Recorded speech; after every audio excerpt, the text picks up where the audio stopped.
लो प्रेमा जी, इधर साइन कर दो और लड़की का ब्याह हो गया समझो। जैसे ही प्रेमा ने साइन किए 5 लाख में उसके बेटे की शादी तय हो गई और मीना की विदाई की तैयारी शुरू हो गई। हेलो, मेरा नाम मीना है। आज मैं आपके साथ अपनी कहानी शेयर करना चाहती हूँ। मैं कानपुर की रहने वाली हूँ। मैं अपनी माँ के साथ रहती हूँ। मेरे पिता नहीं है। हमारे गांव में शादी पैसे देकर की जाती है। मतलब कि जब लड़की की शादी तय होती है तब लड़के वाले सरपंच को और लड़की के घर वालों को पैसे देते हैं और शादी हो जाती है और सरपंच ये शादी करवाता है। और ये शादी की शर्त होती है कि लड़की जब तक चाहे वो शादी निभाएगी। उसका मन बदलेगा तो वो शादी तोड़ सकती है और दूसरी जगह शादी कर सकती है। मेरी माँ ने पहली शादी मेरी 5 लाख रुपए लेकर तय की थी। वहाँ पर मेरा पति मेरे साथ जानवरों जैसा सलूक करता था। हैवान था वो। मुझे मारता पीटता और जब मन करे मेरे जिस्म को नोचता था। मैं उससे तंग आ गई थी।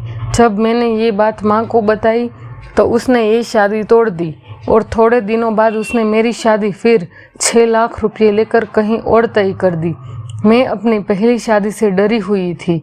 मैंने मना किया लेकिन मेरी माँ ने कहा कि सब एक जैसे नहीं होते। मैं पेपर साइन कर चुकी हूँ। अगर वो लोग तुम पर अत्याचार करें तो थोड़े दिनों बाद यहाँ पे चली आना, पर अभी मत मना करना। मैं मान गई क्योंकि हम पंचायत के खिलाफ नहीं जा सकते थे। फिर मेरी विदाई की तैयारी होने लगी। जल्दी जल्दी मेरा विदाई हो गई। मैं अब ससुराल आ गई। यहाँ पर मेरे पति और सास दोनों बहुत ही अच्छे थे। मेरे पति मुझे पूरा मान सम्मान देते थे। मेरी सास मुझे अपनी बेटी की तरह रखती थी। मानो मैं एक अलग ही दुनिया में आ गई थी। मेरी जिंदगी खुशियों से भर गई थी। लेकिन शायद किस्मत से मेरी ये खुशी देखी नहीं गई। मेरी विदाई के बाद आकाश नाम का लड़का जिसको मुझसे शादी करनी थी वो सरपंच जी के पास गया और कहा कि मैं 10 लाख देने को तैयार हूँ। मुझे मीना से शादी करनी है। सरपंच बोला कि मीना की शादी हो चुकी है, अब तो वो शादी तोड़े तब बात बने। तभी आकाश बोला, क्या सरपंच जी, कोई और रास्ता नहीं है? और आकाश ने 5 लाख रुपये सरपंच को दे दिए। तब सरपंच ने कहा कि मीना की माँ लालची औरत है। अगर तुमने उसे 15 लाख की ऑफर की तो वो कुछ भी करके मीना की शादी तुड़वा देगी। और हुआ भी यही। जब आकाश ने मेरी माँ को पैसे दिए तो उसने तुरंत हाँ कर दी और वो बहाने से मुझे ससुराल से घर ले आई। मेरी सास ने कहा, कोई बात नहीं बेटा, तुम जाओ, हम 2 दिन बाद तुम्हें लेने आएंगे।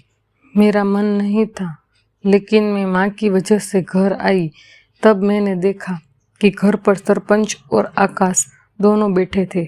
मैंने माँ से पूछा तो उसने कहा कि अब तुम्हारा रिश्ता आकाश से तय किया है, तुम अब तुम्हारी शादी तोड़ दो।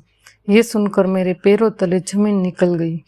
मैंने ये करने से मना किया तो माँ और सरपंच ने मिलकर मुझे बेहोशी का इंजेक्शन लगा दिया और मुझे आकाश के साथ भेज दिया।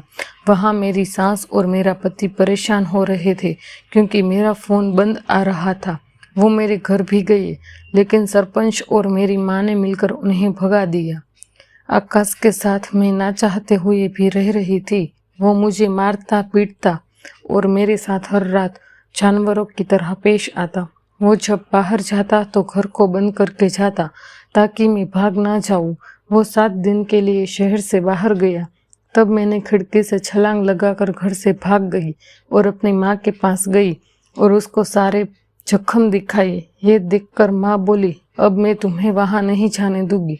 तब मुझे लगा कि माँ को मेरी परवाह है, लेकिन अगली बात सुनकर मेरे होश उड़ गए क्योंकि उसने मेरी शादी 8 लाख रुपयों में कहीं और तय कर दी। मैंने मना किया तो मुझे बेहोशी का इंजेक्शन लगा दिया। जब मैं होश में आई तो मेरी शादी सरपंच की ऑफिस में थी। वहीं मेरे पति और सास को इस शादी का पता चल गया था। वो जब आए तो मैंने उसे सब सच बता दिया, लेकिन सरपंच के आदमियों ने मेरे पति और मेरी सास को धक्के मारकर बाहर निकाल दिया। मुझे लगा सब खत्म हो गया, लेकिन मेरे पति और सास पुलिस के पास गए और वहां जाकर उन्होंने पुलिस को सारी बात बता दी। जब मेरी विदाई हो रही थी तब मेरी सास और पति पुलिस को लेकर आए और मुझे बचा लिया। मेरी माँ, सरपंच और आकाश को पुलिस ने गिरफ्तार कर लिया। मेरी माँ जैसी औरत की वजह से मुझे ये सब सहन करना पड़ा, लेकिन भगवान ने मुझे सास के रूप में माँ दे दी। मेरी माँ जैसे लालची माँ किसी को ना मिले। आज मैं अपने पति के साथ अपने ससुराल में खुशहाल जिंदगी बिता रही हूँ। अगर आपको मेरी ये कहानी पसंद आई हो तो मेरी वीडियो को लाइक करें, शेयर करें और मेरे चैनल को सब्सक्राइब करें। मिलते हैं अगले वीडियो में ऐसे ही एक नई कहानी के साथ। धन्यवाद।